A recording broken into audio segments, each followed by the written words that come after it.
Et bonjour à tous et à toutes, content de vous retrouver en ce début de semaine. Que Dieu vous bénisse. Genèse 47, verset 6, toujours à la découverte de ce qu'est un homme capable. Et aujourd'hui, on va parler du désintéressement. Pharaon va dire à Joseph, si tu trouves parmi eux des hommes capables, mets-les à la tête de mes troupeaux. Amen. On reprend ce texte de Exode, chapitre 18, versets 21 à 22.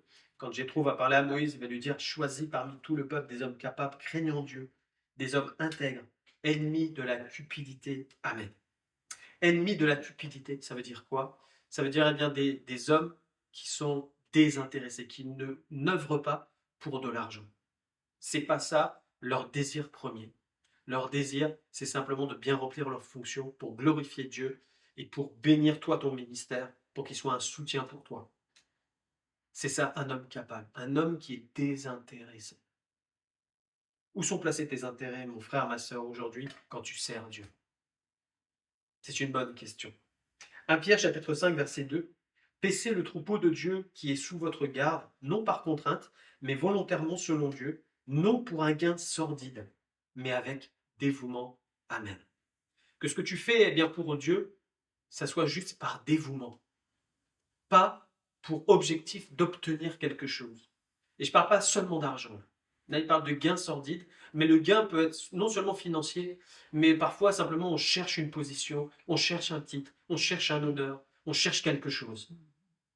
Ce que tu recherches, eh bien, va te montrer ton positionnement devant Dieu. La Bible nous dit que ce qu'on doit chercher en premier, c'est le royaume des cieux et sa justice.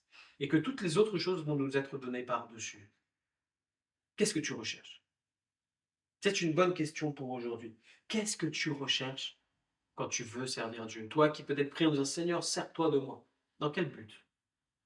Parfois, les choses sont figées, bloquées avec Dieu, parce qu'il voit que dans notre cœur peut y avoir cette tentation, parce qu'on a vu quelqu'un réussir pour Dieu, dire moi je veux la même réussite. Que ce soit pas cela dans ta vie, mais que ce soit plutôt le désir simplement humble de dire Seigneur, c'est une grâce de te servir, et ce que je veux, c'est bénir mon prochain. Que je sois en bas ou en haut, c'est pas un problème. Ce que je veux, c'est être à ma place parce que j'ai une place dans ton corps et c'est tout ce qui compte.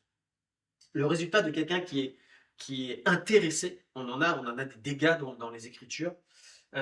1 Samuel 8,3, les fils de Samuel ne marchèrent point sur les traces donc, de leur papa.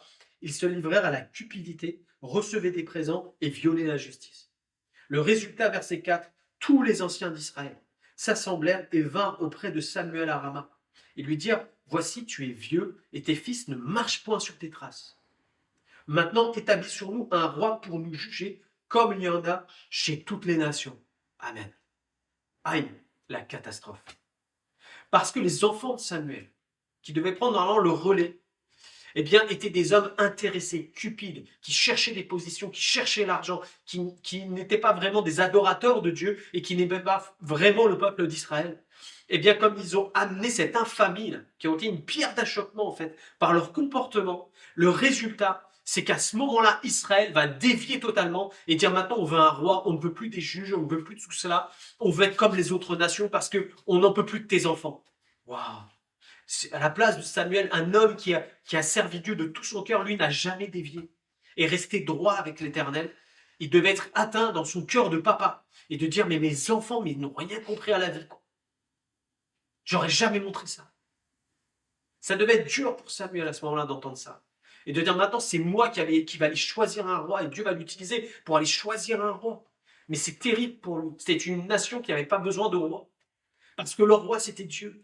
Et il y a une déviation qui se met en place.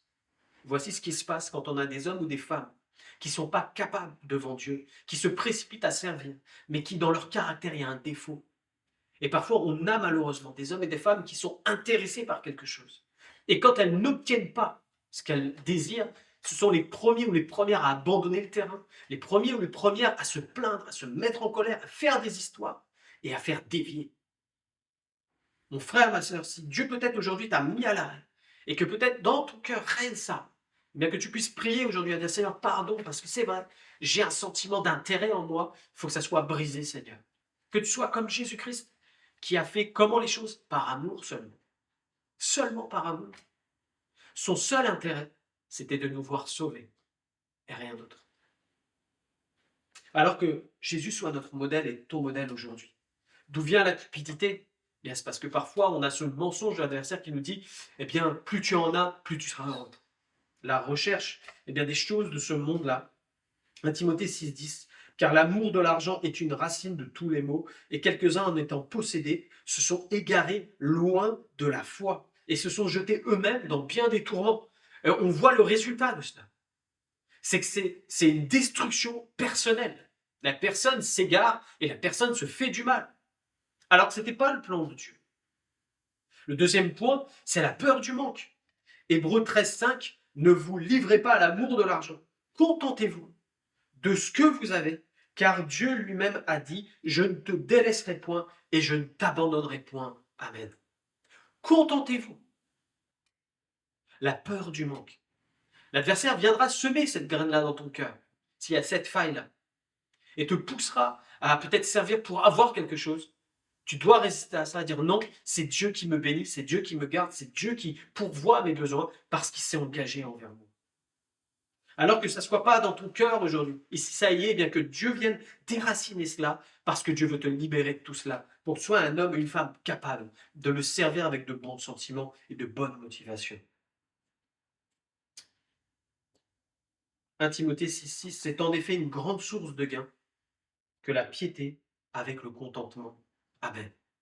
C'est une grande source de gain. De quel gain on parle cette fois-ci? On ne parle pas de l'argent. Là, on parle du gain intérieur. De dire, j'ai bien rempli ce que Dieu m'a demandé de faire et sa présence est dans ma vie.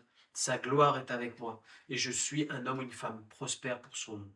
Et c'est tout ce qui me va, c'est de marcher avec mon Père. Et c'est cela le vrai gain de la piété, le vrai contentement. De dire, j'ai pas à m'inquiéter de quoi que ce soit parce que Dieu est avec moi. Il est mon appui, mon rocher et ma force. Alors je ne m'inquiète de rien et je le sers avec la joie dans mon cœur, avec la reconnaissance d'un enfant sauvé par grâce. Que votre vie soit fortifiée aujourd'hui à toi qui écoutes.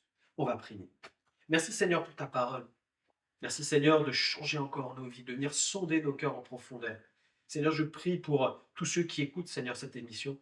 Et je prie, Père, pour que s'il y a cette racine-là dans le cœur de tes enfants, Seigneur, eh bien que ça soit mis à la lumière, déraciné par la puissance de ton esprit et que leur vie soit transformée.